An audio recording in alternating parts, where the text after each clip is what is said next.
So yesterday I was trying to make a comparison between learning Japanese and learning the piano, or at least piano by playing by ear.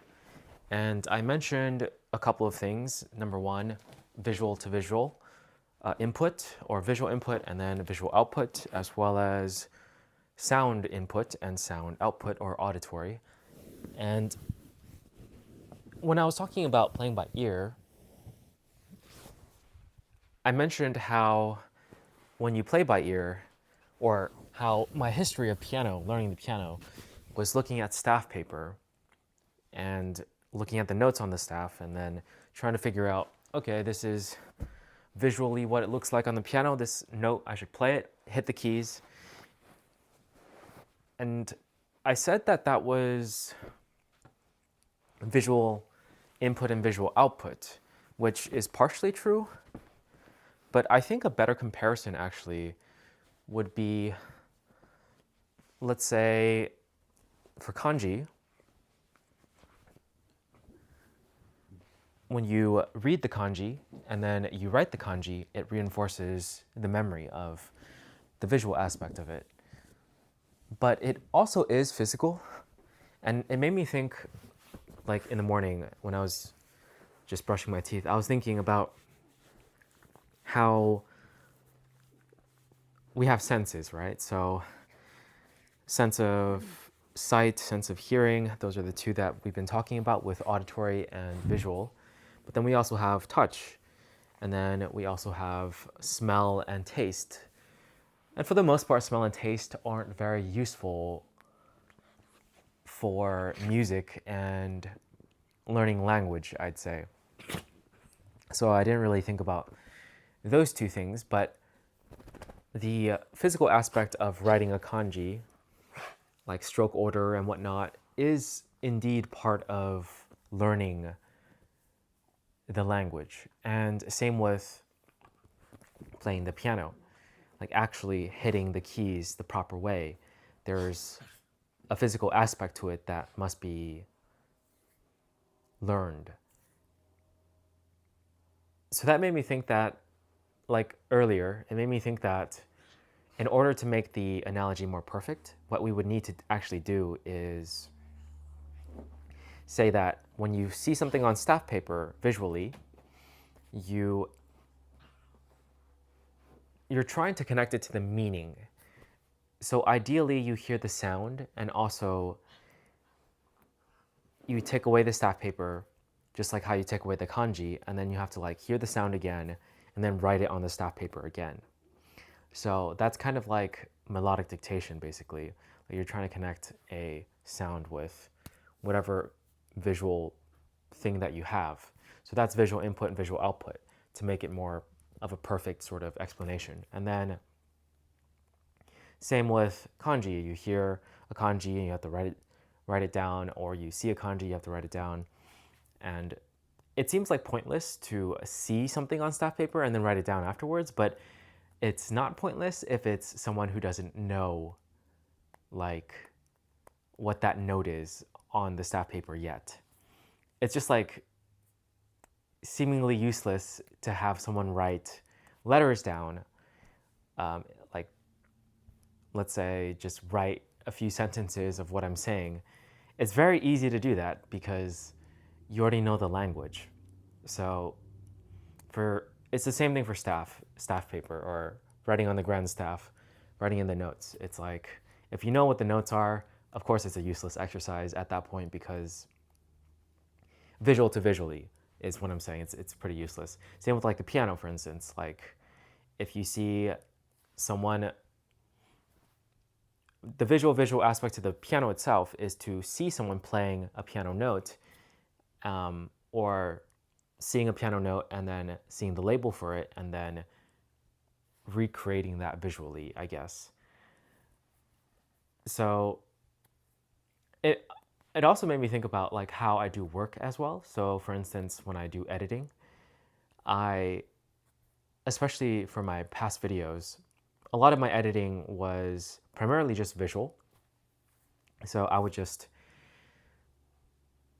move the mouse and look at the screen and just make sure like timing is correct. And sometimes, there's audio as well with like matching whatever's being on screen with my voiceover, or with the music, or something related to audio. But oftentimes it is mostly a visual experience of just like scrubbing through the timeline. And I was thinking to myself, it's mostly like visual, and also added like the sensory of touch. So I guess physical in a way. And then sometimes back then, especially, I would have like something playing in the background, like an anime or a movie or something like that, just to have all three senses in a way be activated at once. Like it's stimulation for all three senses in a way. So I guess what I wanted to mention in this video is just like talking about those three senses and how all three of them can be used for the learning process. Because again, a lot of my thoughts have been about how best to learn language for Japanese and the piano, playing by ear for the piano. And of course, the obvious thing is you need to actually practice. No matter what the method is, like practicing will always be better than just thinking about it, which I am doing. I'm practicing playing by ear by about 1 hour each day. And then for Japanese right now, I'm starting to practice about 30 minutes just going over kanji, and it'll probably increase to about an hour a day pretty soon. So it's not just me talking about it, but I like talking about it because, once you're in the groove of things and doing things, you kind of also want to make sure that you're being effective with your time. That's kind of what productivity is meant for in the first place. So yeah, this is why I like thinking about things regarding that. So it makes me think about my practice and what I'm lacking in my practice. So the conclusion yesterday was basically, whenever I listen to things, I should also output things. So there's auditory input and output. I said that for the podcast stuff. Same with kanji. I need to be writing the kanji as well as reading the kanji. And all of these things need to happen in context as well. Since we're talking about languages and playing piano by ear, we are picking up vocabulary and sentence structure and grammar at the same time, just by the nature of like intaking everything in context. So that's like the layer that is important. There's details like the letters, like the alphabet, for instance. And so the alphabet of Japanese is kana, and then the alphabet of music is basically pitches or scale degrees, pitches in general. And then you sort of build up from there to make things contextual. But you have to, like, having a good grip and mastery over like all levels and not just like the details, but also the context, is what makes your understanding full for each of these things. And I'm trying to think of what the best way is to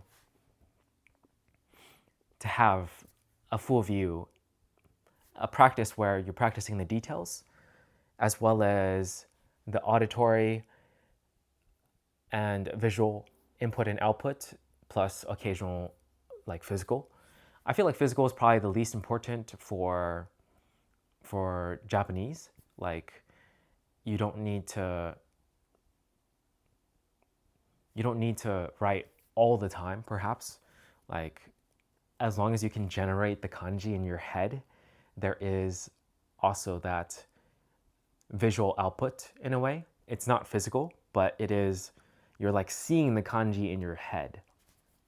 Same, and that's quite different for playing by ear for piano, because ideally you are actually hitting the keys for the piano. So the physical aspect is way more important for piano, of course.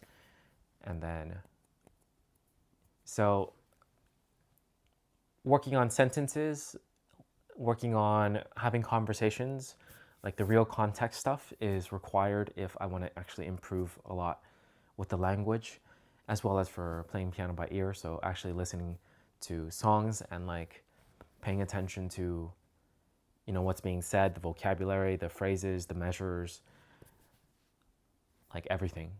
So yeah, I am gonna keep refining my practices as I go. I actually already made a video about how I'm practicing playing by ear. So this is more so for, I guess, Japanese. And yeah, soon I will need to add in a lot of the practice. I actually think when I start my practice for anime stuff, like watching anime and then just breaking down everything, it's basically gonna do that because I'm gonna get auditory input, I'm gonna get auditory output, I'm also gonna get visual input because there's gonna be a transcription, and then I'll also write it down. So I'll get visual output as well plus physical output. Is there a physical output? I don't think so. I think it's just, yeah, there is. It is physical output, because physical input would be like someone like punching you, or someone, let's say someone guiding your hand into doing the correct thing. Like that would be physical input. It's not very common, but I think it can be, I guess, a method of learning, but probably not needed necessarily. I think we're pretty good at either auditory input or visual input, and then we just use that as a cue to do a physical output. So, yeah.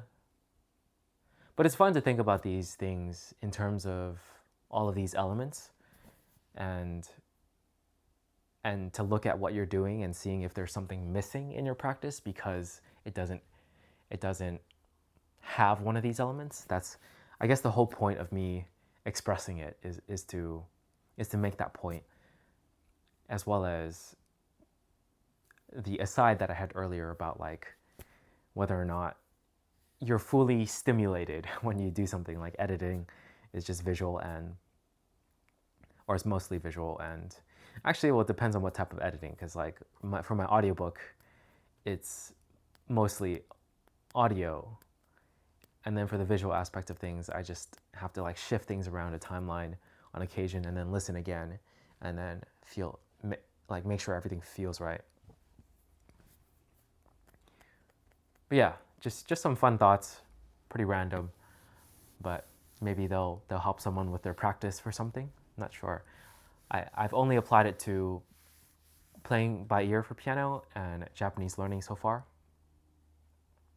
And I don't know what else it can be applied to, but I feel like it's a good framework to use as like just thinking. And yeah, I think that's it. So I'm gonna stop talking now. Let me know what you think.